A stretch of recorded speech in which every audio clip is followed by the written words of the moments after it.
Screen दिसते ना सर्वांना?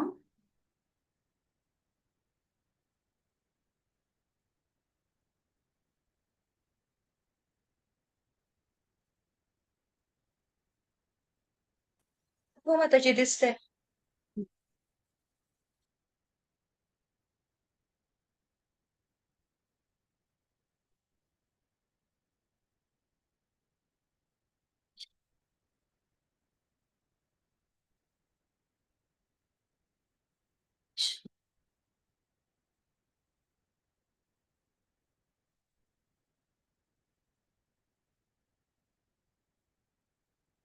आता आज आपण 8वा अध्याय सुरू करतोय. अध्याय सुरू करण्या अगोदर श्री श्री राधा गोविंदांना आपण साष्टांग नमस्कार करूया आणि मग या अध्यायाचं अगदी सुंदर मनापासून अध्ययन करूया, ज्याने आपली प्रगती खूप उत्तम होऊ शकेल. त्याचप्रमाणे नामानिष्ठ प्रभूजींना सुद्धा दंडवत प्रणाम.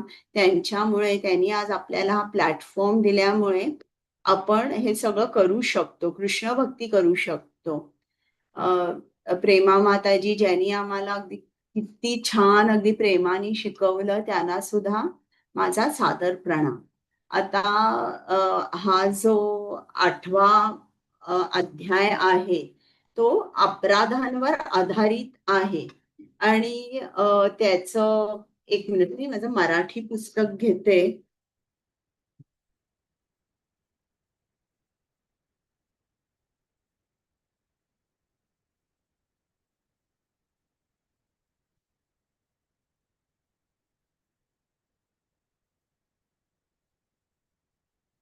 तर 8व्या अध्यायाचं नाव आहे वर्जनीय अपराध.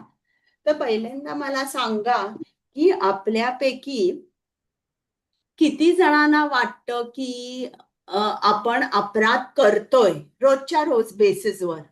असं वाटतं का तुम्हाला? हो वाटतंय. बरं, हो इतरांना हो हो वाटतं. वाटतं हो ना? माताजी. हो. बरं, हो वाटतं माताजी. हो वाटतं. की तुम्हाला काय वाटतं, तुम्ही कोणते अपराध करताय?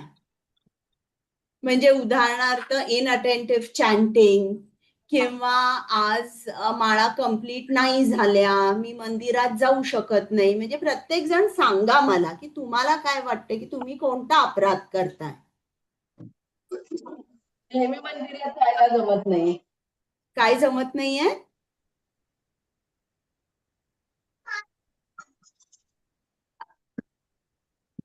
हरे कृष्ण. हरे कृष्ण माताजी, मंदिरात नेहमीच्या नेहमी जायला जमतच असं नाही. बरं माळा जप करताना सुद्धा काही वेळेला अटेंटिव्हनेस कमी पडतो, बरं बरं किंवा तुमच्या ज्या काही अगदी रिच्युअल्स असतील त्याप्रमाणे आपलं नाही वागणं होत. बरोबर. बरं, आणि या व्यतिरिक्त इतर कोणाला काय बोलायचंय? हरे कृष्ण. कधीही निंदा आपण करतो वैष्णवांची, किंवा बरोबर आहे. भौतिकाकडे म्हणजे आपण अजून पूर्ण तेवढी शुद्धता न झाल्यामुळे आवड नावड असं पण आपल्याला असतं की हो. म्हणजे हे हे आहेत अपराध, आणि हे समजतात पण की आहेत आपल्यामध्ये या मंगल शॉर्टकमिंग्स. आरतीला हजर नाही राहू शकत आपण. हा बरोबर. हो हो हो हो. बरं, आणि कोणाला? राजेंद्र पाटील प्रभूजी. हरे कृष्ण माताजी. हम्म सर्वांना सादर प्रणाम. चॅन्टिंग मध्ये तर अटेंटिव्हनेस कधी कधी जातो आपला, हम्म आणि मन भरकटतं. हम्म त्याच्यानंतर विशेष करून मंदिरामध्ये आपण जेव्हा जातो ना, तेव्हा अज्ञानामध्ये बरेचसे अपराध आपल्याकडनं घडतात. हम्म कधी कधी मंदिरात आपण प्रसाद घेतला जातो, विग्रहांसमोर प्रसाद खाल्ला जातो. हम्म त्याच्यानंतर कधी आपण भक्तांसमोर चेष्टा मस्करी करताना एखाद्याला दुखवतो, अगदी म्हणजे म्हणजे याच्याप्रमाणे नाही, म्हणजे हेतू ठेवून नाही, पण हम्म तसं पण होऊ शकतं. हम्म त्याच्यानंतर मंदिरात बरेच जण हातपाय धुवून जात नाहीत, तो पण एक अपराध मला वाटतो. हम्म मंदिरामध्ये मोठमोठ्याने बोलणं, हम्म. त्याच्यानंतर विग्रहासमोर मोठमोठ्याने बोलणं किंवा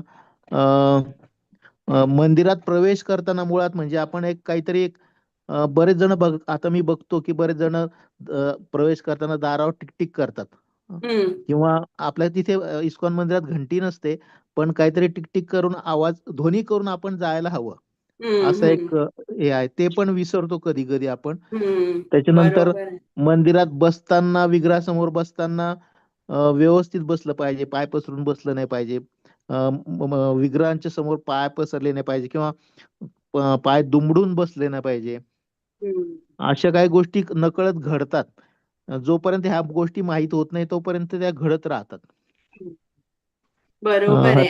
इतर कोणाला आणि काय बोलायचंय तुम्हाला? नाही. हरे कृष्ण माताजी. हा, बोला.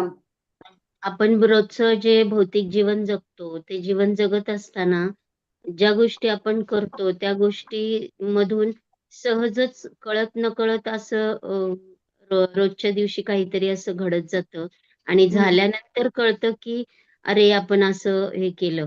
आणि काही काही गोष्टी अज्ञात असतात, आपल्याला माहित नसतात आणि त्यामुळे सुद्धा घडतात. असे बरेच वेळेला अनेक गोष्टी असतात की ज्या कळत नकळत आपल्याकडून अपराध घडत असतात. हरे कृष्ण माताजी.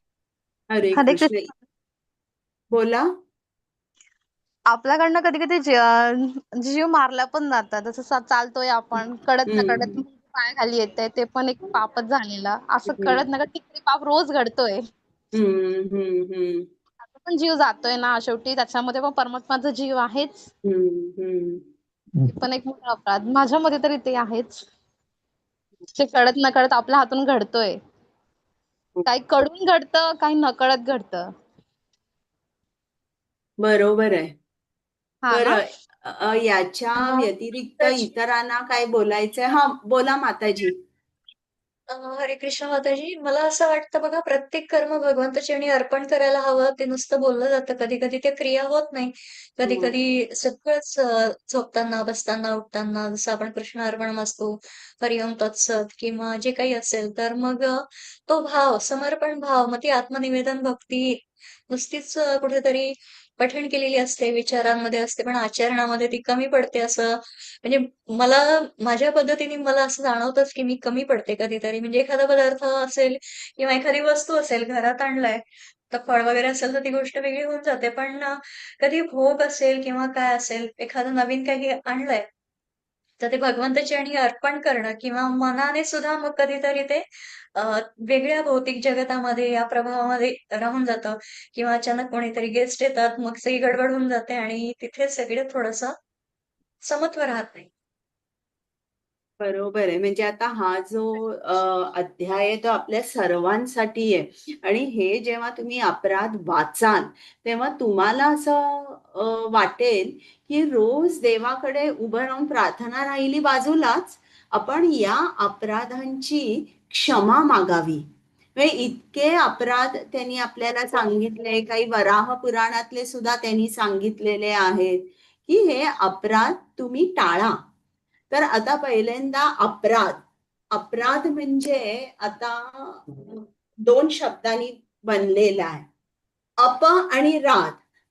अप म्हणजे बाजूला जाणे किंवा अगेन्स्ट किंवा बाजूला जाणे, आणि राध म्हणजे राधाचा जो जे काय म्हणतात तसं संस्कृतमध्ये रूट किंवा मूळ धातू म्हणतात, तो राधाचा राध असा आहे. आणि राधचा अर्थ काय आहे? आराधना करणे, प्रसन्न करणे. आणि अपराध म्हणजे काय आहे की आपण प्रसन्न करण्यापासून किंवा आराधना करण्यापासून बाजूला जातोय. म्हणजे उदाहरणार्थ आपण नीट आराधना करत नाहीये किंवा अजिबात आराधना करत नाहीये, तर असा या शब्दाचा अर्थ होतो अपराध. तर अपराध म्हणजे जर एका वाक्यात सांगायचं असेल की अपराध म्हणजे ज्या गोष्टी आपल्याला श्रीमती राधा राणी पासून किंवा राधा राणीच्या कृपेपासून दूर घेऊन जातात, त्याला आपण अपराध म्हणतो. तर अपराध बघितले तर 4 तऱ्हेचे अपराध असतात. एक म्हणजे नाम अपराध. नाम अपराध तुम्हाला सर्वांनाच माहितीये की जे 10 प्रकारचे नाम अपराध असतात. मग त्याच्यानंतर सेवा अपराध. सेवा अपराध म्हणजे जेव्हा आपण पूजा करतोय किंवा मंदिरात जातोय, मंदिरात सेवा करतोय, तर अशा वेळेला आपल्या हातून काही अपराध होत असतात. तर ते नेमके कोणते? मग त्याच्यानंतरचा अपराध म्हणजे धाम अपराध. धाम अपराध म्हणजे काय, की आपण एखाद्या धामात जाणं. आता वृंदावनात आपण गेलो आणि म्हटलं की इकडे घाण आहे, बापरे इकडे केवढी घाण आहे, हे इकडचे हे एमपीज किंवा इकडचं गव्हर्नमेंट काहीच करत नाहीये. हा, तर इकडे लक्ष देऊन आपण नावं ठेवणे त्या धामाला. आता आपल्याला दिव्यदृष्टी नाहीये, त्याच्यामुळे आज आपल्याला सर्वत्र घाण माती हेच दिसतं, पण खरोखर जे श्रीकृष्णाचा मनापासून जप करतायत आणि ज्यांनी अनेक अनेक वर्ष जप केलेला आहे, ती लोक जेव्हा वृंदावनात जातात तेव्हा त्यांना तिकडे माती घाण काही दिसत नाही. ज्याप्रमाणे गोलोक वृंदावनाचं वर्णन येतं की तिकडे एक धुळीचा कण सुद्धा अतिशय एखाद्या मण्यासारखा आहे किंवा लाईक अ ज्वेल. किंवा वृंदावन हे कसं आहे, सगळीकडे रत्न आहे, रत्न जडित आहे. तर अशी सुद्धा आज माणसं आहेत की ज्यांना वृंदावनात माती दिसत नाही, त्यांना सर्वत्र रत्न जडित वृंदावन दिसतंय. तर अशा तऱ्हेने आपले अपराध होत असतात किंवा आपण प्रत्येक धाम कम्पेअर करतोय की हा सुपिरियर आहे, हा श्रेष्ठ आहे, हा तितकासा नाहीये श्रेष्ठ. तर हे सुद्धा कम्पेअर करणं एक धाम आणि दुसरा धाम हे खूप चुकीचं आहे. म्हणून असं म्हणतात की जेव्हा आपण धामात जातो तेव्हा 3 दिवस 3 रात्र राहावं आपण. 3 दिवस 3 रात्र यापेक्षा जास्त राहिले तर मग आपले जे अपराध आहेत ते मोजले जातात. 3 दिवस 3 रात्र माफ असतं.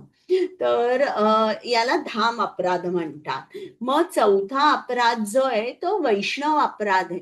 म्हणजे वैष्णवाप्रती जेव्हा आपण अपराध करतो, हा अपराध खूप मोठा मानलेला आहे आणि यासाठी सुद्धा आपण योग्य तऱ्हेने त्या वैष्णवाची क्षमा मागितली पाहिजे. तर असे हे 4 तऱ्हेचे अपराध आहेत. पण इकडे श्रील रूप गोस्वामींनी नाम अपराध आणि सेवा अपराध या 2 अपराधावर त्यांनी या 8व्या अध्यायात आपल्याला सांगितलेलं आहे. नाम अपराध म्हणजे जो नाम अपराध सुरू होतो तो कधी सुरू होतो, जेव्हा आपण जप करतो आणि जपावर किंवा त्या हरे कृष्ण कृष्ण कृष्ण हरे हरे, हरे राम राम राम हरे हरे या मंत्रावर पूर्ण तऱ्हेने आपण लक्ष देत नाही, तेव्हा हे जे इतर बाकीचे जे नाम अपराध आहेत 10 प्रकारचे ते आपल्या हातून सदैव घडत राहतात. तर आता मी तुम्हाला थोडंसं डिटेलमध्ये सांगते की आता हे जे हा जो एक पूर्ण अध्याय आहे, तर जो 6वा अध्याय आहे, हा 6व्या अध्यायामध्ये जो 19वा आयटम आहे, 19th हे जो आहे, मी जरा उघडते पान म्हणजे तुम्हाला मी सांगू शकते. तुमच्याकडे जर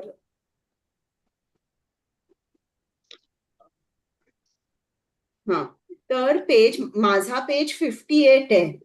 हा, अध्याय 6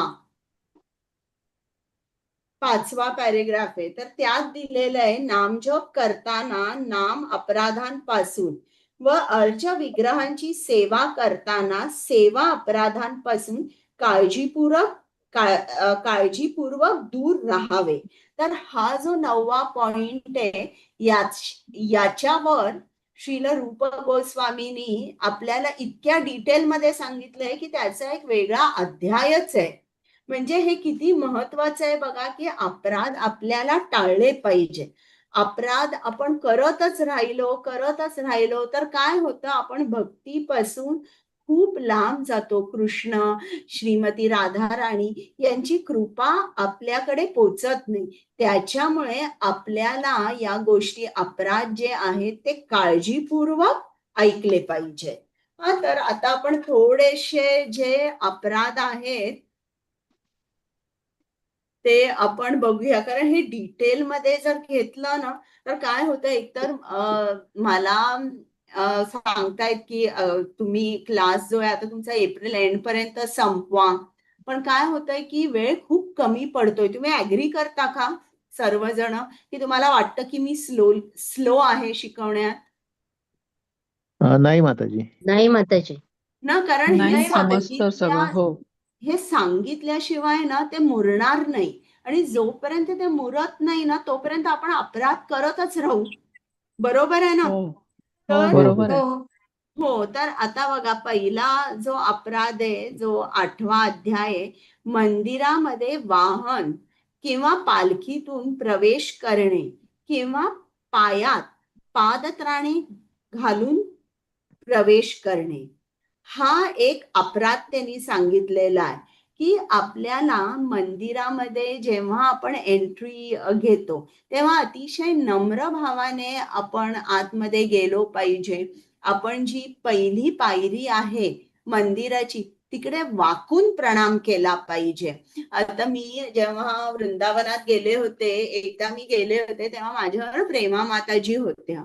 तर मी बघत होते कितीदा त्यांनी वाकून नमस्कार केला, कितीदा. परत जाताना सुद्धा त्यांनी केला.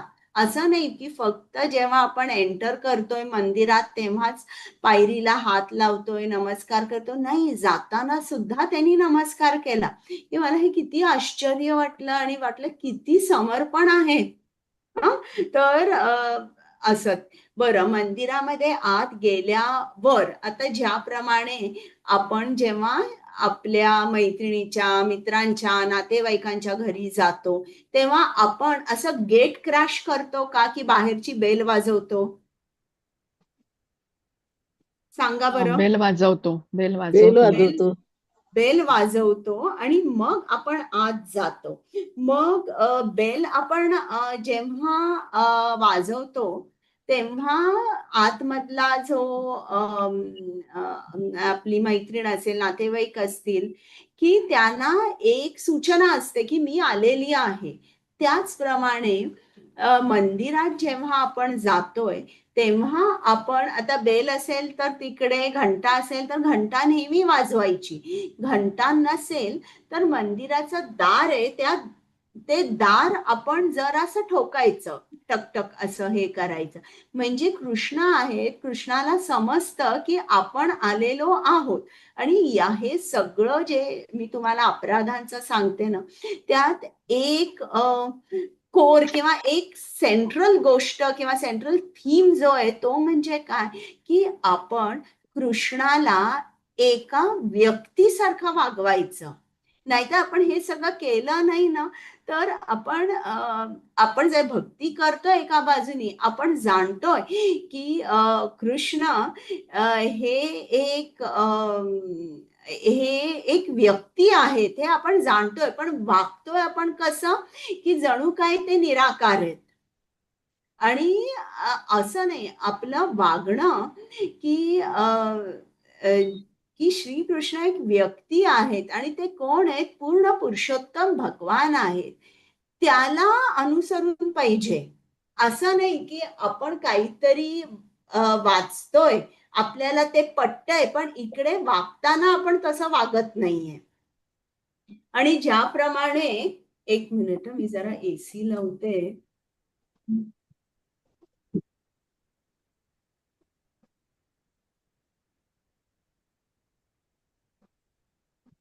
ज्याप्रमाणे आपण कोणाच्या घरी गेलो, मित्र, मैत्रिणी, नातेवाईक, तर तेव्हा आपण जोर जोरात बोलायला लागतो का?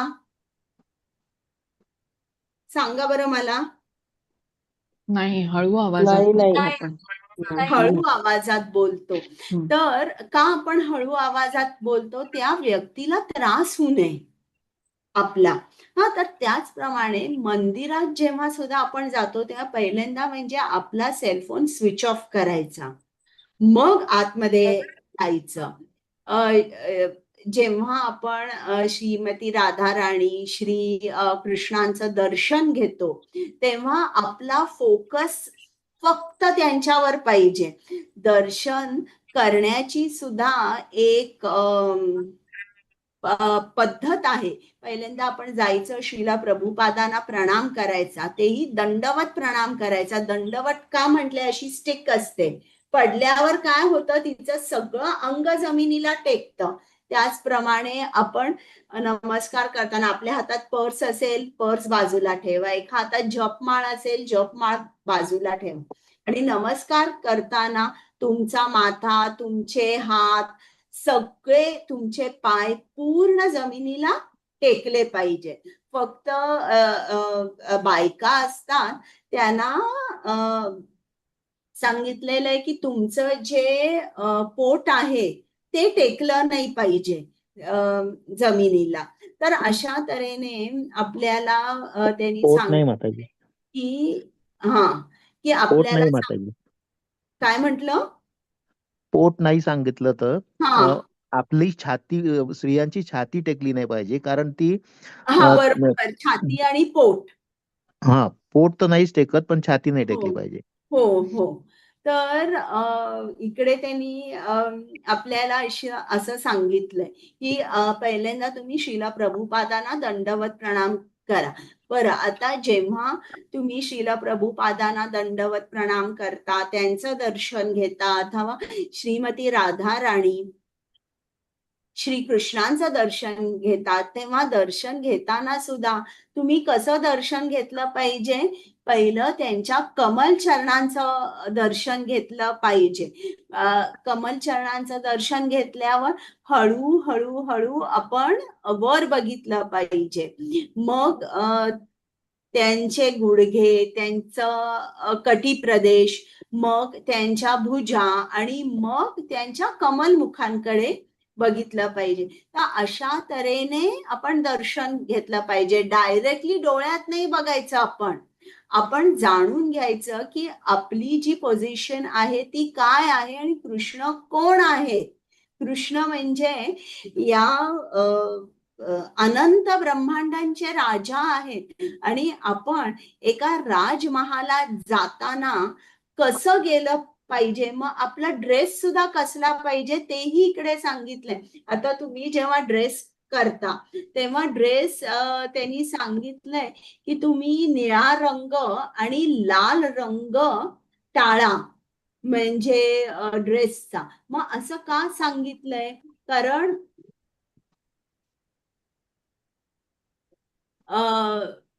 लाल आणि निळा यांना रॉयल कलर्स म्हटले. आणि जास्त करून राजाचा जो वेश असतो तो लाल किंवा निळा असतो.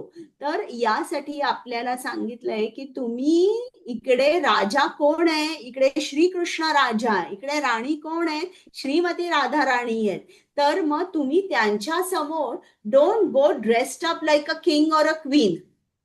हा, तर अशासाठी आपल्याला इकडे सांगितलंय की तुम्ही जे ड्रेस, तुम्ही जो पोशाख घालता तो देखील तुमचा पोशाख सोबर पाहिजे. तर अशा तऱ्हेने आपल्याला खूप चांगल्या तऱ्हेने समजावून सांगितलंय. बरं, मंदिरामध्ये कसं बसायचं? तुम्ही तुमचे पाय पसरून कधीही अर्चविग्रहांसमोर बसायचं नाही.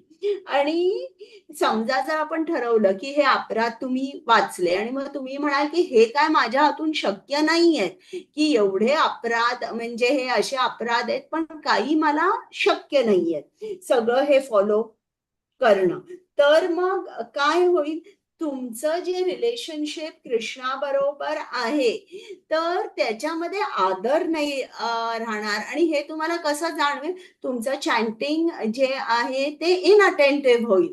हा, आणि तुमचं रिलेशनशिप कृष्णाबरोबर निराकार निराकार वाद्यांप्रमाणे राहील, इम्पर्सनल रिलेशनशिप विथ कृष्णा.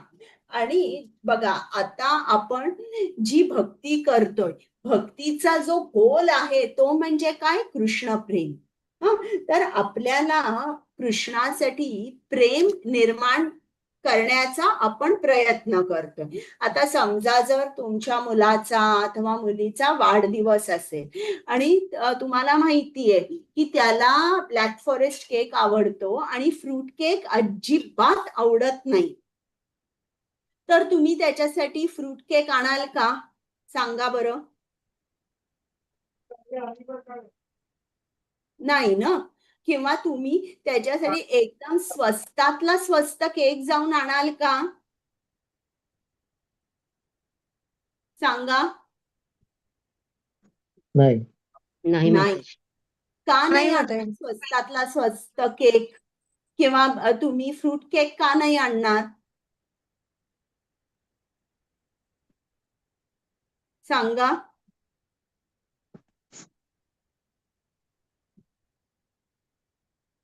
कारण त्या व्यक्तीला जे आवडतं तेच आणलं पाहिजे. कारण नाही, त्या व्यक्तीवर तुमचं प्रेम आहे. तुमच्या मुलावर, मुलीवर, मित्रावर, मैत्रिणीवर, जे कोणाला तुम्ही केक देताय बर्थडेला, त्या व्यक्तीवर तुमचं प्रेम आहे. आणि तुमची आता रिलेशनशिप एका पर्सनल लेवलवर आहे. तेच आपल्याला कृष्णाबरोबर करायचंय, की आपल्याला पर्सनल रिलेशनशिप कृष्णाबरोबर विकसित करायला पाहिजे. मग तुम्हाला अटेंटिव्ह असणं अतिशय गरजेचं आहे. आदर तुमच्या मनामध्ये असणं अतिशय गरजेचं आहे, की कृष्णाला मी काय दिलं पाहिजे. मन कसं पाहिजे तुमचं? पूर्ण फोकस्ड पाहिजे.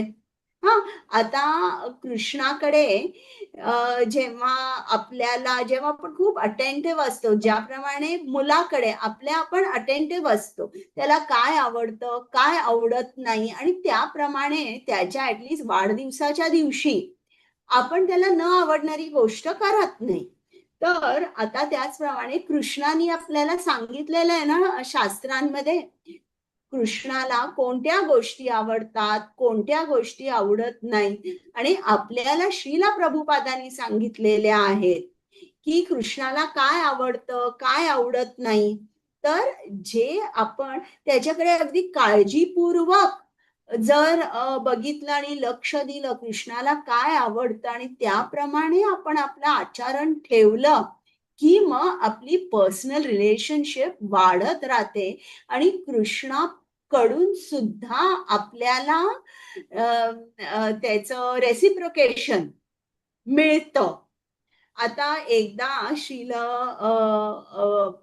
प्रभुपाद त्यांच्या खोलीतून बाहेर गेले होते आणि त्यावेळेला त्यांचा नोकर आला आणि त्यांनी त्यांच्या खोलीमध्ये साफसफाई वगैरे केली आणि चुकून तिकडे कृष्णाचा फोटो होता, तो त्यांनी उलटा टांगला आणि मग तो गेला. मग लगेच प्रभुपाद आत आले आणि त्यांनी बघितलं असं, त्यांनी लगेच त्या नोकराला बोलवलं आणि त्यांनी सांगितलं की तू कृष्ण आणि कृष्णाच्या फोटोमध्ये काही अंतर नाहीये आणि तू हा फोटो उलटा टांगलास, म्हणजे हा एक अपराध आहे.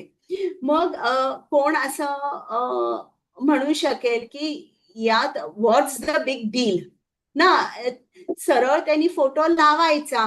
तर असं नाही, श्रील प्रभुपाद कृष्णाला आणि कृष्णाच्या फोटोला एकच मानत होते. तर त्याचप्रमाणे आपण सुद्धा श्रीकृष्णांना आणि त्यांच्या नामाला एकच मानलं पाहिजे. इनफॅक्ट या कलियुगामध्ये आता बघा, सतयुग होता, त्रेतायुग होता, तर अशा द्वापारयुग मध्ये श्रीकृष्ण तर स्वतःच होते. तर या इतर युगांमध्ये जेव्हा बरेच भक्त तपश्चर्या करायचे, यज्ञ करायचे, तेव्हा यज्ञातून यज्ञ पुरुष प्रकट होत असे किंवा श्रीकृष्ण स्वतः दर्शन देऊन त्या भक्ताला वरदान देत असे. तर आता या कलियुगात आपल्याला श्रीकृष्णाने काय दिलंय? त्यांचं नाम दिलेलं आहे आणि भगवंतांच्या नामामध्ये इतकी शक्ती आहे, इतकी शक्ती आहे की तुम्हाला आम्हाला ती शक्ती काय आहे हे माहीतच नाहीये. आपल्याला फक्त आपण ना ते टेक्स्ट आहे ते वाचतोय, त्याचे ते अर्थ आपल्याला जस्ट म्हणजे लिटरली समजतात, प्रॅक्टिकली नाही. तर श्रीकृष्णांच्या नामांमध्ये त्यांनी इतकी शक्ती घातलेली आहे, इतकी शक्ती घातलेली आहे की त्यांना इकडे यायची आवश्यकताच नाहीये. आणि जे काम ते करू शकतात तेच काम त्यांचं नाम करू शकतं. तर त्यांची सगळी शक्ती, सगळी पोटेन्सी या नामामध्ये इन्व्हेस्ट झालेली आहे आणि त्याच्यामुळे आपण सुद्धा असं म्हटलं नाही पाहिजे की नाही आज माझा जप चांगला नाही झाला किंवा नाही. आपण प्रत्येक सिलेबलकडे हरे कृष्ण कृष्ण कृष्ण हरे हरे, हरे राम राम राम हरे हरे, प्रत्येक सिलेबलकडे आपण अगदी अटेंटिव्ह राहायला पाहिजे आणि अगदी लक्ष दिलं पाहिजे. आणि असं लक्ष दिलं पाहिजे, जपाच्या अगोदर आपण कृष्णाच्या पुढे दिवा लावला पाहिजे आणि त्याला मनापासून आळवून म्हटलं पाहिजे की मी आता तुझं नाम घ्यायला बसत आहे आणि माझं मन कुठेही भटकू देऊ नकोस. त्याचप्रमाणे श्रील प्रभुपादांना सुद्धा दंडवत प्रणाम करून त्यांना सांगितलं पाहिजे, तुम्ही आम्हाला इतकी भगवद्गीता समजावून सांगितली आणि तुम्ही आम्हाला हरे कृष्ण महामंत्राचा जप दिलेला आहे, तो आता जप मी करायला बसले, तुम्ही मला मदत करा. तुम्ही माझ्या मनाला कृष्ण नामापासून जरा सुद्धा विचलित करू नका. असं करून आपण रोज आपला जप करायला बसलं पाहिजे. तर अशा तऱ्हेने श्रील प्रभुपाद म्हणजे एक कृष्णाचा फोटो सुद्धा ते म्हणायचे, the picture of Krishna is non different from Krishna. तर बरं आपल्याला सांगितलं की पाय पसरून आपण मंदिरामध्ये बसायचं नाही, पण कधी कधी आपल्याला असं होतं ना की मांडी घालून आपण 1 तास 1.5 तास बसलो की आपले पाय दुखायला लागतात. होतं का तुम्हाला तसं? सांगा बरं. होतं माताजी. होतं ना प्रत्येकाला. मग तेव्हा कधीतरी आपण थोडेसे पाय स्ट्रेच केले आणि परत आपण मांडी घालून बसलो तर चालतं, म्हणजे तेव्हा आपण क्षमा मागायची. पण आपण ही गोष्ट मुद्दामून करत नाहीये. आता एक मुलगी होती, ती आता मला आठवत नाहीये हे कुठल्या इस्कॉन टेम्पल मध्ये झालं, पण पाश्चात्य देशात कुठेतरी झालं. आणि तिकडे एक छोटी मुलगी होती आणि ती कृष्ण आणि राधाच्या समोर असे आपले पाय पसरून बसली होती. मग तिकडे मंदिरात एक भक्त होता, त्यांनी जाऊन तिला सांगितलं की इकडे श्री राधाकृष्णांच्या समोर असे पाय पसरून बसायचं नाही, तू मांडी घाल आणि तू बस. मग ती जी मुलगी होती ती लहान जरी असेल तरी उर्मट होती. ती म्हणाली काय होणार आहे, कोण इकडे काय करणार आहे असं त्या भक्ताला म्हणाली. मग तो भक्त काही जास्त बोलला नाही आणि ती तसेच पाय पसरून बसली. आणि काही आठवड्यांनी हीच मुलगी परत मंदिरात आली, तेव्हा तिच्या हातामध्ये एका पायाच्या इकडे कुबडी होती. तिला नीट चालायला येत नव्हतं. मग त्या भक्तानी तिला विचारलं काय झालं तुझ्या पायाला? तेव्हा तिने सांगितली माझा ऍक्सिडेंट झाला आणि आता माझा पाय बरा व्हायला बराच काळ आहे. तर या ज्या गोष्टी सांगितलेल्या आहेत त्या ते गोष्टीच्या अगेन जर तुम्ही बघितले ना, शास्त्रामध्ये एक स्टोरी आहे. तर हे जे अपराध आहेत, पहिल्यांदा श्रील रूप गोस्वामींनी सेवा अपराध आपल्याला सांगितले. हे आपण असं अगदी लाईटली घ्यायचं नाहीये. मनापासून जितकं आपल्याला होतात तितके अपराध आपल्याला टाळायचे आहेत. तर आपण आता थोडेसे वाचूया. कोण वाचतंय की मी हे करू आपलं पुस्तक हे करू शेअर? मी वाचू माताजी? बरं, मी पुस्तक पण हे करू का शेअर? म्हणजे काय होईल, इतरांनाही दिसेल. एक मिनिट.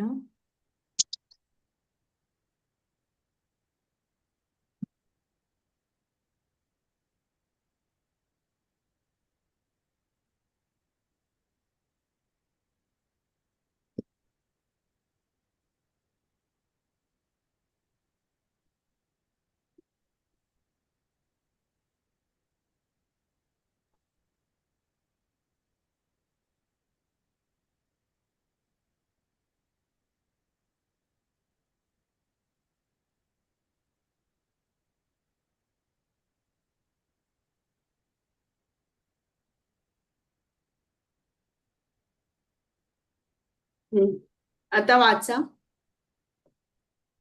हरे प्रभू. कृष्णा. हरे कृष्णा. अध्याय 8 वर्जिनीय अपराध. शिला प्रभुपाद की जय.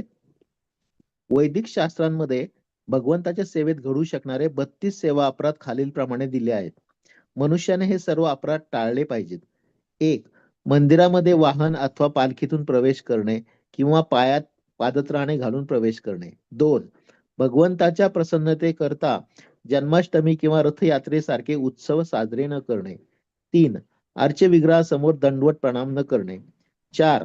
भोजन केल्यावर हातपाय न धुता मंदिरात प्रवेश करणे. 5. दूषित अवस्थेत मंदिरात प्रवेश करणे. अर्थात वैदिक शास्त्रानुसार जर एखाद्याच्या घरात मृत्यू झाला तर त्या कुटुंबाच्या वर्णानुसार संपूर्ण कुटुंब काही दिवसाकरता दूषित होत असते. उदाहरणार्थ ब्राह्मण कुटुंब 12 दिवसांकरता, क्षत्रिय आणि वैश्य 15 दिवसांकरता आणि शूद्र कुटुंब 30 दिवसांकरता दूषित समजले जाते. 6. खाली हरे वाकून कृष्ण. हरे कृष्ण. आता इकडे बघा, त्यांनी आपल्याला सांगितलेलं आहे की मंदिरामध्ये वाहन किंवा पालखीतून आपण प्रवेश करायचा नाही. तर एकदा काय झालं की श्रील प्रभुपाद हे खूप आजारी होते. आणि आजारी असल्यामुळे त्यांच्यामध्ये एवढी ताकद नव्हती की ते चालत जातील मंदिरात आतमध्ये. म्हणून त्यांच्या शिष्यानी काय केलं, एक पालखी केली. त्यांना पालखीत बसवलं आणि त्यांना ते पालखीतून इकडे मंदिरामध्ये घेऊन गेले. मग इकडे तुम्ही असं म्हणाल का की हा अपराध आहे? नाही. मग हा अपराध त्यांना का लागू पडत नाहीये? कारण एक तर श्रील प्रभुपाद यांनी बघा श्रीकृष्णाचं ज्ञान हे सर्वत्र जगभर पसरवलं. त्यांची इतकी मंदिरं उभारली आणि त्याच आपलं आयुष्य वेचलं त्यांनी श्री कृष्णांसाठी. आणि ते रोज मंदिरात जात होते. हा नियम त्यांनी कधीच चुकवला नाही. आणि आज त्यांना बरं नव्हतं आणि शिष्यानी त्यांना पालखीतून ते मंदिरात घेऊन गेले. म्हणजे इकडे आपल्याला असं दिसेल की कृष्णाला आनंद झाला की श्रील प्रभुपाद आले इकडे, आज माझ्याकडे आले. मग ते पालखीतून येऊ दे आणि कशातून येऊ दे, नाही, ते आज माझ्याकडे आले. हा आनंद त्यांना श्रीकृष्णांना झाला असेल. तर काही ठिकाणी असे एक्सेप्शन्स आपल्याला दिसू शकतात की जिकडे आपण म्हणत नाही की हा अपराध आहे. बरं, आता दूषित अवस्थेत मंदिरात प्रवेश करणे. आता इकडे त्यांनी दिलंय की घरात कोणाचा मृत्यू झाला की आपण 12 दिवस पाळतो की त्या 12 दिवसामध्ये आपण घरी सुद्धा आपल्या अर्च विग्रहांची पूजा करत नाही किंवा मंदिरात जात नाही. आता कोण मला सांगेल का की असं का सांगितलेलं आहे शास्त्रात किंवा असं का ते 10 दिवस किंवा ते 12 दिवस आपण का म्हणतो की अर्च विग्रहांची पूजा करायची नाही किंवा काय, म्हणजे त्याच्या पाठचं काय आहे असं तुम्हाला वाटतं प्रिन्सिपल?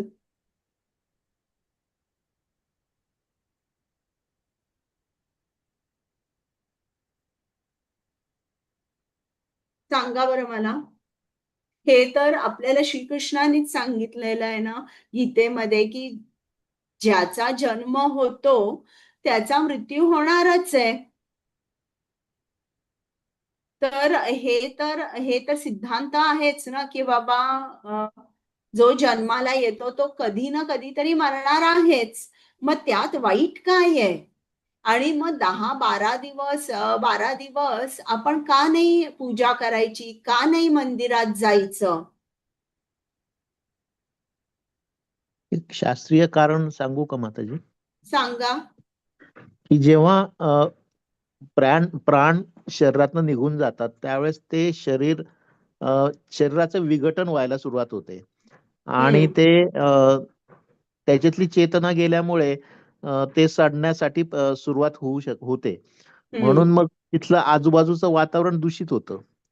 पण आपण तर लगेचच अग्नी देतो ना. आपण कुठे ठेवतो घरी आपल्या 10 दिवस तो 10 दिवस मृतदेह? नाही पण काही तास तरी असतं ना ते.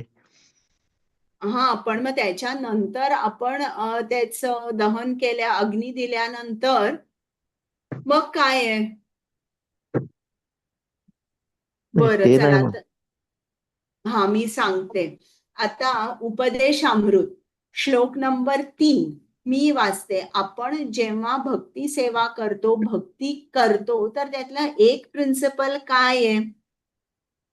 उत्साहात, निश्चयात, धैर्यात, तत्तत् कर्म प्रवर्तनात, संग त्यागात, सतो वृत्ते, षड्वीर्भक्ती प्रसिद्ध्यती.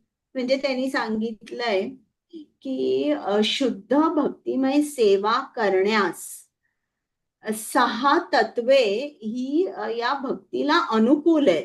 ती म्हणजे उत्साही असणे, निश्चयी असणे, धैर्यवान असणे, अशी त्यांनी 6 गोष्टी यात दिलेल्या आहेत. तर पहिलं उत्साहात.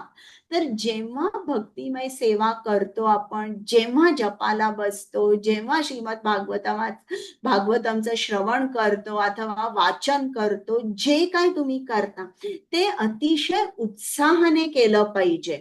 आणि जेव्हा आपण उत्साहाने करतो तेव्हा ती भक्ती जे काय आपण करतो ते कृष्णापर्यंत पोचतं. आता समजा जर आपण असं केलं, कुठली आता साधं तुम्ही कृष्णाबरोबरची सेवा नका धरू. तुम्ही घरच्या घरी बघा, आपण करायचं म्हणून जेवण केलं, उत्साहात केलं नाही, रागात केलं, शिव्या देऊन केलं, आणि आता त्या माणसाला मुलगा असेल किंवा आणि कोण असेल त्यांना समजलं की ही बाई आहे ना, ही स्वयंपाक करताना अतिशय वाईट बोलते, रागारागात स्वयंपाक करते, चिडून स्वयंपाक करते, तर त्याला काय वाटेल? तुमच्याबद्दल प्रेम वाटेल का? सांगा बरं. नाही वाटणार. नाही वाटणार. तर त्याचप्रमाणे हे जेव्हा घरच्या एखाद्या माणसाचा मृत्यू होतो तेव्हा आपल्या मनाची अवस्था कशी असते? आपण अतिशय दुःखी असतो आणि दुःखी असल्यामुळे आपलं मनामध्ये पूर्ण दुःखाने भरलेलं असतं. जे मन दुःखाने भरलेलं असतं, राग असतो मनामध्ये, अशा मनामध्ये कृष्ण राहू शकतो का? सांगा. नाही. नाही माताजी. नाही राहू शकत. तर आपल्याला मृत्यू झाल्यानंतर आपल्या मनाची जी अवस्था असते ती साधनेसाठी योग्य नसते. आणि त्यासाठी आपण ते 12 दिवस पाळतो. ते सुद्धा त्यांनी वेगवेगळं दिलेलं आहे की तुम्ही शूद्र असाल तर ज्याप्रमाणे आपण या कलियुगात आपण सगळेच शूद्र आहोत, त्यांनी एक महिन्याचं पालन केलं पाहिजे. लॅमेंटेशन म्हणजे तुम्ही दुःखात चला, 1 महिना तुम्हाला दिलेला आहे. जे ब्राह्मण आहेत त्यांना मला वाटतं 12 दिवस दिले आहेत. जे क्षत्रिय आहेत त्यांना काहीतरी 15 दिवस दिले, जे वैश्य आहेत त्यांना आणि थोडे जास्त दिले. तर अशा तऱ्हेने त्यांनी सांगितलंय की काही ठराविक दिवस तुम्ही भक्तिमय सेवा करायची नाही, मंदिरात जायचं नाही. कारण जेव्हा आपण दुःखात असतो, आपल्या डोळ्यातून अश्रू वाहत असतात, तेव्हा ती सेवा जी आहे ती अशा तऱ्हेने आपण कधीही कृष्णाची सेवा करू नये.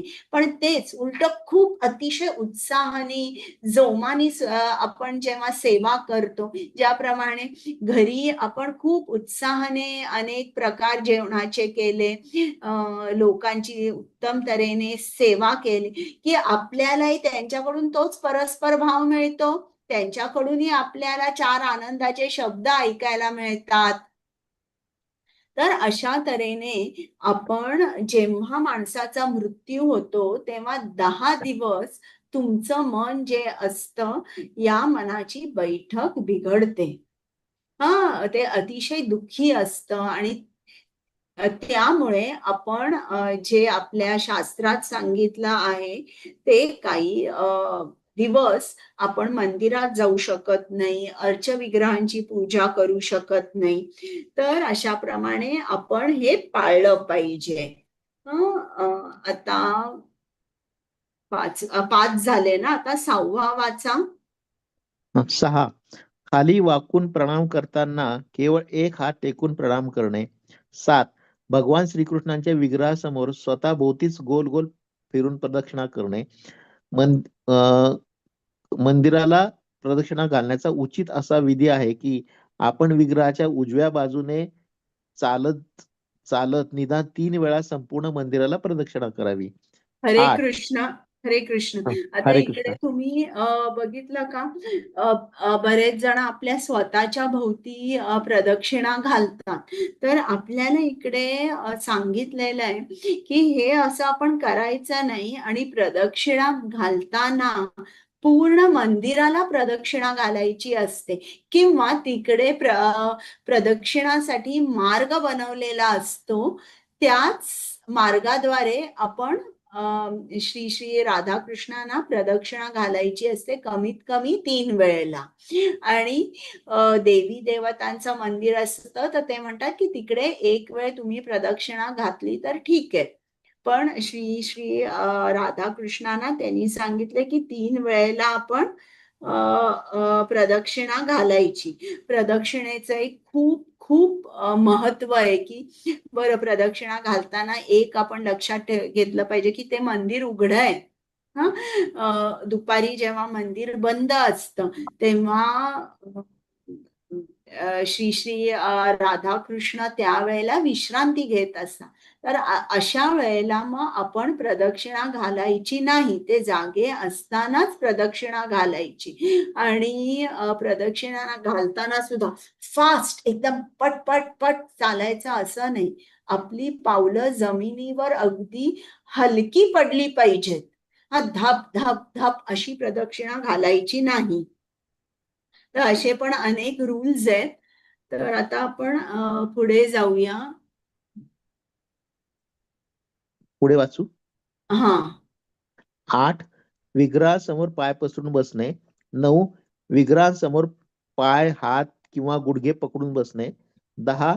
भगवान श्रीकृष्णाच्या विग्रहासमोर झोपणे. 11. विग्रहासमोर प्रसाद स्वीकारणे. 12. विग्रहांसमोर खोटे बोलणे. 13. विग्रहांसमोर अतिशय मोठमोठ्याने बोलणे. 14. विग्रहांसमोर इतरांशी बोलणे. 15. श्रीमूर्ती समोर मोठमोठ्याने रडणे किंवा गळा काढून ओरडणे. हरे 16. कृष्ण.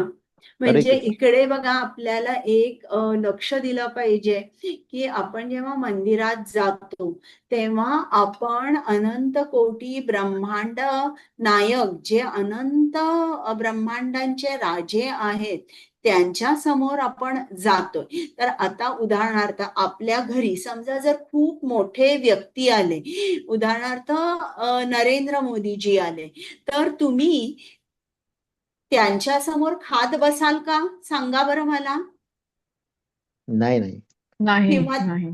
त्यांच्या समोर मोठमोठ्याने बोलणे किंवा आपण मोबाईलवर जोरजोराने बोलणे अशा आपण करू का? करणार नाही आपण. का? कारण ते अगदी माननीय आहेत. ते आज आपल्या घरी आलेले आहेत. तर आपण त्यांना अतिशय आदराने वागवू. त्याचप्रमाणे आपण श्रीमती राधा राणी श्रीकृष्णांना अशाच आदराने वागवलं पाहिजे. म्हणजेच की you are treating Krishna like a person. जोपर्यंत हे गुण तुम्ही आचरणात आणत नाही तोपर्यंत तुमच्या भक्तीमध्ये एक बराच इम्पर्सनल टच आहे. येतंय का तुमच्या लक्षात मी काय बोलते ते? की आपण म्हणतोय की हा आहे श्रीकृष्ण ॲज अ पर्सन आणि आपल्याला श्रीला प्रभुपादांनी सांगितलंय, श्रीकृष्णांनी स्वतःहून 12व्या अध्यायात सांगितलंय, हे सगळं पटतंय. पण आपलं आज आचरण कसं आहे की नाही की इज इम्पर्सन. नाही, मी काही केलं तरी चालेल, जोराने बोललो तरी चालेल, काही केलं तरी चालेल, इकडे कोणाबरोबर भांडलो तरी चालेल. तर जेव्हा आपण आपल्या घरी नरेंद्र मोदीजी जर आले तर आपण त्यांना किती सन्मानाने वागवू, कारण ते सुद्धा एक व्यक्ती आहेत. त्यांना आपण सन्मान देऊ आणि आपल्या भारताचा सगळा कारभार असे सांभाळतायत. त्याचप्रमाणे श्रीकृष्णाला सुद्धा आपण तसंच वागवलं पाहिजे. आता पुढचं. श्रीमूर्तीसमोर मोठमोठ्याने रडणे किंवा गळा काढून ओरडणे, विग्रहासमोर भांडण तंटे किंवा मारामारी करणे, विग्रहासमोर इतरांवर रागवणे, 18 विग्रहांसमोर भिकाऱ्याला दान देणे, 19 विग्रहांसमोर इतरांशी कटू भाष्य करणे, 20 विग्रहांसमोर कांबळ परिधान करणे, हरे 21 कृष्ण. हरे हरे कृष्ण. कृष्ण. विग्रहांसमोर कांबळ म्हणजे इकडे त्यांचं म्हणणं आहे ब्लँकेट.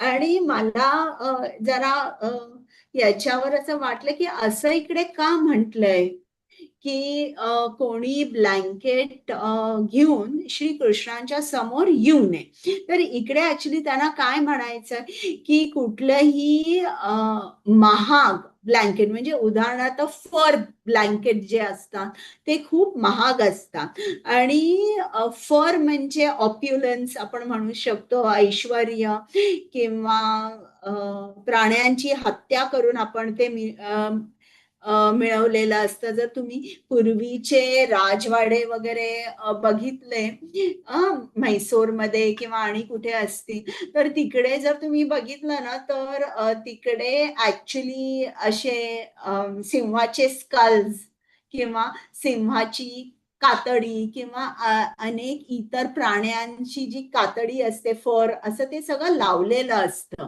तर तुम्ही हे बघितलंय का? किंवा तुम्ही पिक्चर मध्ये बघितलं असेल. तर हे सगळं म्हणजे काय, जेव्हा आपण या सगळ्या वस्तू परिधान करतो तेव्हा आपण काय सांगतोय श्रीकृष्णाला? आय एम वेल्दी, की मी श्रीमंत आहे. आपल्याला एक प्रकारचा गर्व असतो की बघ हे माझं फर ब्लँकेट आहे. तर अशा तऱ्हेने आपण श्रीकृष्णांच्या समोर जायचं नसतं. बरं, आता पुढे 21. विग्रहांसमोर इतरांची स्तुती करणे, 22 विग्रहांसमोर इतरांची निर्भसना करणे, हरे कृष्ण. 23 हरे आता कृष्ण. विग्रहांसमोर इतरांची स्तुती करणे म्हणजे विग्रहांच्या समोर आपण श्रीकृष्णांच्या शुद्ध भक्तांची स्तुती केली ते चालतं. पण इतरांची स्तुती आपण म्हणजे उदाहरणार्थ कुठल्या तरी पॉलिटिशियनची वगैरे अशी स्तुती आपण करायची नसते. बरं, आता 23. विग्रहांसमोर अपान वायू सोडणे, 24 स्वतःच्या क्षमतेनुसार विग्रहाची सेवा न करणे, भगवद्गीतेत भगवान श्रीकृष्णाने असे म्हटले आहे की जरी भक्ताने मला एखादे पान किंवा थोडेसे पाणी अर्पण केले तरी मी संतुष्ट होतो. भगवंतांनी सांगितलेला हा विधी सर्वत्र लागू होतो व अगदी निर्धन मनुष्य देखील त्याचा उपयोग करून घेऊ शकतो. मात्र याचा अर्थ असा होत नाही की ज्या व्यक्तीकडे पुरेसे साधने आहेत तिने देखील याच पद्धतीचा अवलंब करून भगवंतांना संतुष्ट करण्यासाठी केवळ थोडेसे पाणी किंवा एखादे पान अर्पण करावे. जर एखाद्याकडे पुरेशी साधने असतील तर त्याने सुंदर सजावट करावी, सुंदर सुंदर फुले घ्यावीत आणि अतिशय स्वादिष्ट नैवेद्य दाखवून सर्व प्रकारचे उत्सव साजरे करावेत. स्वतःचे सर्व पैसे स्वतःच्या इंद्रिय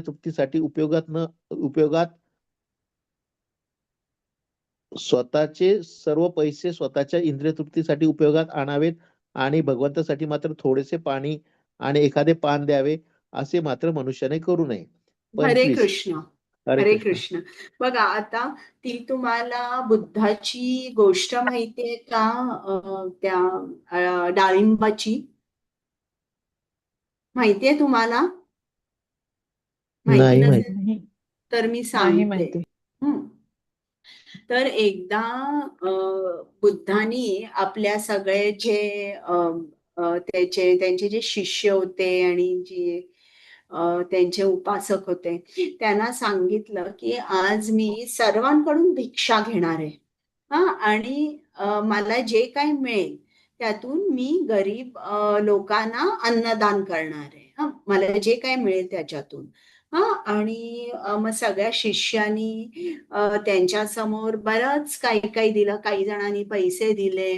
एक राजा होता बिंबिसार, त्यांनी अनेक मौल्यवान रत्ने, खूप सोनेरी मोहरा, अशा अनेक मौल्यवान गोष्टी त्यांना दिल्या. आणि जेव्हा त्यांनी हे सांगितलं त्यांच्या भक्तांना, जे सर्व त्यांच्या बाजूला बसले होते, तर तेव्हा एक तिकडे खूप गरीब बाई होती.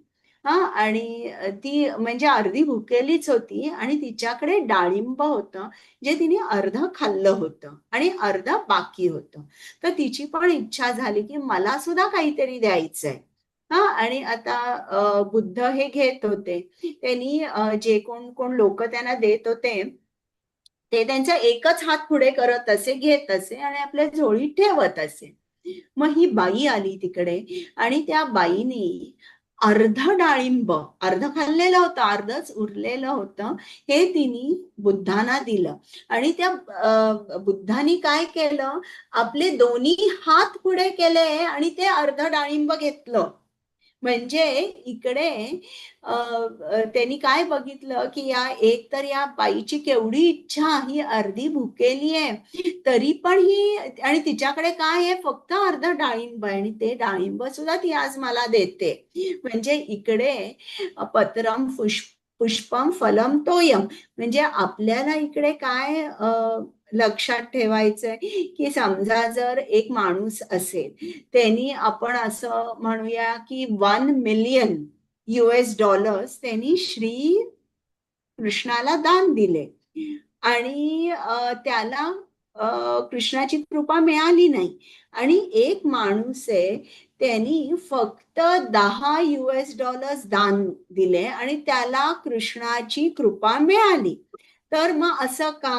तर आपल्याला असं लक्षात येतं, ज्यांनी $1,000,000 श्रीकृष्णाला दान दिलेले त्याच्या बँकेत $100,000,000 आहेत. आणि ज्या माणसानी फक्त $10 दिलेले आहेत त्याच्या बँकेत फक्त $15 आहेत. तर आता कृष्ण काय बघतो, किती पैसे दिले हे बघत नाही, परंतु त्या माणसाने किती त्याग केलाय माझ्यासाठी. हा जो $10 देणारा माणूस आहे त्याच्याकडे किती कमी पैसे आहेत, त्यांनी निम्म्यापेक्षा जास्त पैसे मला दिले, किंवा त्यांनी त्याच्याकडे $15 आहेत, त्यांनी 10 दिले, आता त्याच्याकडे काही उरले नाहीयेत जास्त. तर कृष्ण ते बघतो, क्वांटिटीकडे बघत नाही. त्या भक्ताच्या मनामधला जो भाव आहे त्या भावावर तो श्री कृष्ण कृपा करतात. तर आपल्याला हे लक्षात ठेवायला पाहिजे की फक्त पत्रम पुष्पम फलम तोयम म्हटलंय म्हणजे आपण सुद्धा तेच करायचं असं नाहीये. बरं, पुढे 25. कोणताही अन्नपदार्थ श्रीकृष्णांना प्रथम अर्पण केल्याविना खाणे. 26. ऋतुमानानुसार भगवान श्रीकृष्णांना ताजी फळं आणि अन्न अर्पण करण्यास चुकणे. 27. शिजवलेले अन्न प्रथम श्री मूर्तींना अर्पण केल्याविना इतर कोणालाही खाण्यास देणे. हरे 28. कृष्ण. हरे कृष्ण. हरे कृष्ण. म्हणजे जेव्हा एकतर आपण श्री कृष्णांसाठी प्रसादम तयार करतोय त्यावेळेला आपण त्या खाण्याचा त्या जेवणाचा स्वाद अगोदर घ्यायचा नाही.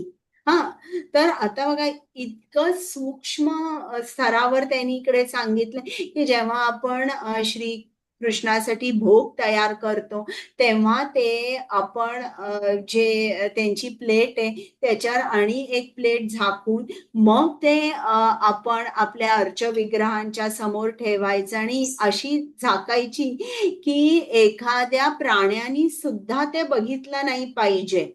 आणि रूल असा सुद्धा एक आहे की जो महाप्रसाद तयार करतोय त्यांनी महाप्रसाद खायचा नाही. का त्यांनी खायचा नाही?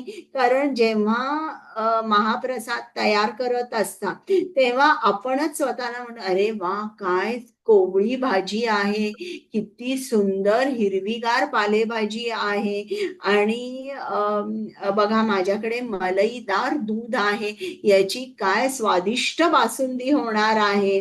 तर जेव्हा आपण असं म्हणतोय तेव्हा ऍक्च्युली आपण अन्न सूक्ष्म लेवलवर ग्रहण करतोय आणि सूक्ष्म लेवलवर ग्रहण केलेला अन्न सुद्धा आपण कृष्णाला देऊ शकत नाही. आता याचं एक पॅरलल उदाहरण आपल्या शास्त्रांमध्ये आहे. तुम्हाला माधवेंद्र पुरीची गोष्ट माहितीये का? क्षीरचोर गोपीनाथ. नाही माताजी. हो. माहिती त्याच्यामध्ये आहे ना? त्यांनी मनामध्ये विचार आणला होता की आता बरोबर. मला चाखायला मिळेल का? म्हणजे माधवेंद्र पुरी हे खूप मोठे वैष्णव होते आणि ते एकदा उत्तर भारतेत आले होते आणि तेव्हा ते या गोपीनाथ मंदिरामध्ये गेले आणि तिकडे अगदी जल्लोष तयारी चालू होती प्रसादाची आणि त्या दिवशी त्यांनी तांदळाची खीर केली होती. स्वीट राईस म्हणजे आपण तांदळाची खीर म्हणूया. आणि माधवेंद्र पुरीनी बघितलं की हे तांदळाची खीर करतायत आणि प्रसाद म्हणून ते श्री कृष्णाला आता ते भोग दाखवणार आहेत. तर त्यांच्या मनामध्ये विचार आला की मी जर या तांदळाच्या खिरेचा जर आस्वाद घेतला तर मी तशीच तांदळाची खीर दक्षिण भारतेत जाऊन माझ्या सुद्धा कृष्णाला देईन. बघा त्यांनी काय म्हटलं की मी जर तांदळाची खीर चा स्वाद घेतला, आता कृष्णाने अजून घेतलेलाच नाहीये पण यांच्या मनामध्ये काय विचार आला की मी घेतला पाहिजे खिरीचा आस्वाद. आणि मग ते एवढे ऍडव्हान्स्ड होते वैष्णव की त्यांच्या एकदम लक्षात आलं अरे अरे मी काय विचार केलाय हा आणि मी असा विचार कसा काय केला. आणि मग आता कृष्ण ही दिलेली खीर ऍक्सेप्ट करतील का, स्वीकारतील का, आणि असा विचार करून ते खूप त्रस्त झाले आणि त्यांनी ते मंदिर सोडून ते दुसऱ्या एका ठिकाणी जाऊन आपला जप करू लागले. आणि मग नंतर पुढची गोष्ट तुम्हाला माहितीच असेल की तिकडचे मंदिरचे नंतर सगळ्यांनी श्रीकृष्णांना भोग दाखवला, आरती झाली, मग रात्री मंदिराचे दरवाजे बंद झाले, सगळे आपल्या आपल्या घरी झोपायला गेले. तेव्हा झोपेमध्ये मंदिराचा जो पुजारी होता त्यांच्या स्वप्नामध्ये गोपीनाथ आले आणि त्यांनी सांगितलं अरे माझा एक खूप खूप मोठा भक्त आहे माधवेंद्र पुरी आणि तो आज आला होता पण माझा प्रसाद ग्रहण न करता तो गेला.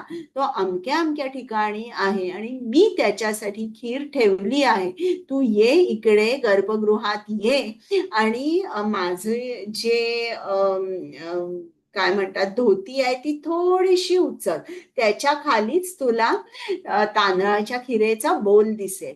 मग तो अगदी गडबडीने हा पुजारी जातो, पळत पळत जातो, गर्भगृहात जातो आणि तिकडे त्याला खरोखरच ती खीर दिसते तांदळाची आणि श्रीकृष्णाने सांगितल्याप्रमाणे, गोपीनाथांनी सांगितल्याप्रमाणे तो बाजारात जातो, जिकडे माधवेंद्र पुरीना हाक मारतो. ते लगेच म्हणतात कोण हाक मारतंय मला एवढ्या रात्री, आणि मग तो पुजारी असतो, तो त्यांना ही खीर देतो. तेव्हापासून त्या गोपीनाथ मंदिराचं नाव क्षीरचोर गोपीनाथ असं पडतं.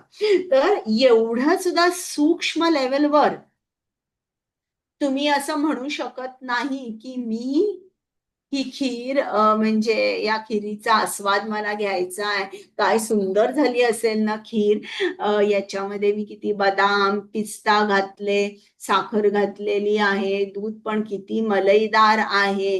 नाही, आपण असं म्हणून मग कृष्णाला अर्पण जेव्हा करतो तेव्हा मात्र आपल्याला असं वाटतंय की आपण श्रीकृष्णाला अर्पण करतोय, पण हे मात्र अर्पण केलं जात नाही, आपण त्याचा अगोदरच आस्वाद घेतलेला असतो. आता पुढे किती 28. वाजले आता? 4:30 वाजले. तुम्हाला सर्वांना आता उद्या कंटिन्यू करायचं आहे का?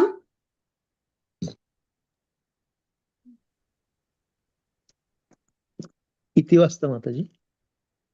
उद्या क्षितिजा माताजींचा क्लास आहे का उद्या? हो, उद्या 2:15ला असणार सोमवारी. मग उद्या मी 2:30ला घेऊ का? 2:30 ते 2:15 त्याच्यापर्यंत आपलं संपेल. हो, चालेल. म्हणजे कोणाचंही चुकणार नाही. इतरांना चालेल? हो चालेल. चालेल चालेल माताजी. बरं बरं.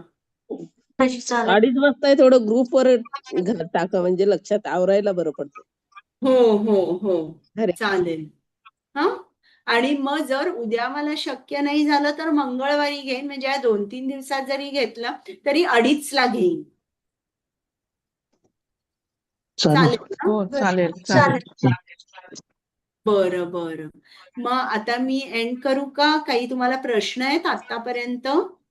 आणि आतापर्यंत हे वाचल्यानंतर तुम्हाला वाटतं का की आपण किती अपराध करतोय? हो हो, माताजी. खूप अपराध करतोय. हो माताजी, खरंय. भरपूर. खूपच जाणवतं. खूप. माताजी ऍक्च्युली या अपराधासाठी अँटीडोट काय आहे की आपण खूप नाम घ्यायचं. म्हणजे हो. त्यांनी इकडे सांगितलंय सेवा अपराधासाठी औषध आहे, पण नाम अपराधासाठी औषध नाहीये. आणि याचा शेवटचा भाग जो आहे ना तो त्यांनी गणपतीवर सांगितलेला आहे त्यांनी, तर तो सुद्धा मला जरा विस्ताराने सांगायचा आहे. आणि एक मला तुम्हाला सांगायचं होतं की आता पुरुषोत्तम मास येत आहे. तुम्हाला सर्वांना पुरुषोत्तम मास काय आहे हे माहिती आहे का? अधिक मास ना? अधिक मास हो. हो माताजी. म्हणजे काय माहितीये?